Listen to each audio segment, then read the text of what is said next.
Hello everyone, आज की इस वीडियो में हम लोग कंजर्वेशन ऑफ लीनियर मोमेंटम पढ़ेंगे और इसको पढ़ने के बाद हम लोग एक एग्जांपल देखेंगे और इसका ब्रीफ डिस्कशन करेंगे। तो न्यूटन सेकेंड लॉ कहता है कि जो अप्लाइड फोर्स होता है वो force rate of change of linear momentum के इक्वल होता है। It means F equal to D P upon D T. तो अगर हम एक आइसोलेटेड सिस्टम की बात करें तो अगर उस आइसोलेटेड सिस्टम में जितने भी फोर्सेज हैं, अगर उन फोर्सेज की वैल्यू क्या हो जाए, ज़ीरो हो जाए, मीन्स F की वैल्यू क्या हो जाए, ज़ीरो हो जाएगा, तो हमारा जो dp by D T means the rate of change of linear momentum किसके इक्वल हो जाएगा, ये भी क्या हो जाएगा, ज़ीरो के इक्वल हो जाएगा। तो हम जानते हैं कि अगर किसी फिजिकल क्वांटिटी को हम टाइम के रिस्पेक्ट में डिफरेंशिएट कर रहे हैं और अगर उसकी वैल्यू ज़ीरो है, means dp by D T की वैल्यू क्या है, ज़ीरो, तो वो जो फिजिकल क्वांटिटी है P वो क्या हो जाएगा, हमारा कांस्टेंट हो जाएगा। ये हमें डिफरेंशिएशन की प्रॉपर्टी से पता है कि अगर किसी का डिफरेंशिएशन ज़ीरो है तो उसकी वैल्यू क्या होती है, कांस्टेंट।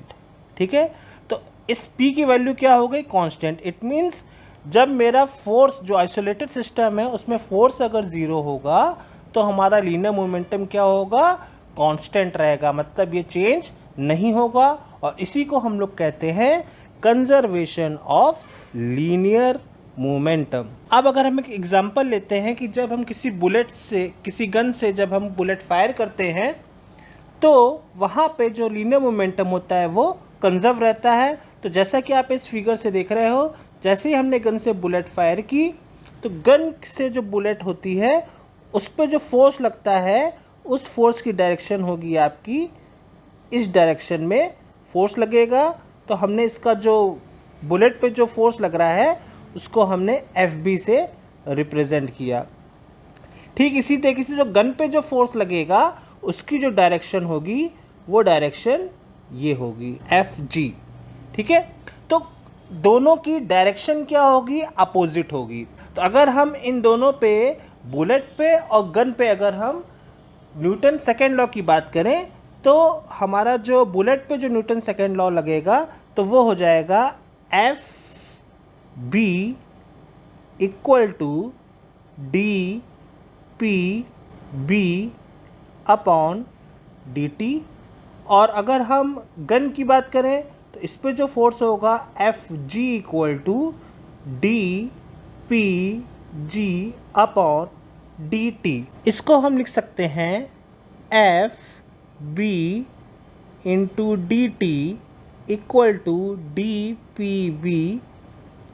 और यहाँ पे हम जो गन वाली इक्वेशन है इसको हम लिख सकते हैं FG into DT equal to DPG। अब यहाँ पे जो इम्पोर्टेंट कॉन्सेप्ट है कि जो दोनों बुलेट पे और गन पे जो फोर्सेस लगे हैं और दोनों का टाइम ड्यूरेशन जो dt है वो भी क्या है, इक्वल है। मीन्स FB की वैल्यू भी क्या है, इक्वल है, और FG की भी वैल्यू क्या है, इक्वल है। टाइम ड्यूरेशन क्या है, दोनों का सेम है, तो जो लेफ्ट हैंड साइड है दोनों के वो क्या होंगे, इक्वल होंगे, लेकिन डायरेक्शन क्या होगी, अपोजिट होगी। तो इट मीन्स क्या हो गया, FB एंड DT क्या है, ये दोनों इक्वल होंगे FG DT के। और जो DPG मतलब जो बुलेट का जो चेंज इन मोमेंटम है वो गन के चेंज इन मोमेंटम के बराबर होगा। मेन तो हम यहाँ पे लिख सकते हैं FB DT equal to FG DT। तो यहाँ से ये बात क्लियर है, अगर ये वैल्यू इक्वल होगी तो जो PB इक्वल टू DPG, ये दोनों वैल्यू भी क्या होंगी, इक्वल होंगी। इट मीन्स जो दोनों का जो मोमेंटम है वो भी क्या होगा, इक्वल होगा, लेकिन दोनों की डायरेक्शन क्या होगी, अपोजिट। तो इट मीन्स क्या हो गया कि हमारा जो बुलेट का और गन का जो मोमेंटम है वो क्या रह रहा है, इक्वल रह रहा है, मीन्स चेंज नहीं हो रहा है। तो इट मीन्स क्या हो गया, कंजर्वेशन ऑफ लीनियर मोमेंटम यहाँ पे फॉलो हो रहा है। If you like this video, please click subscribe to watch more such videos. Thanks for watching.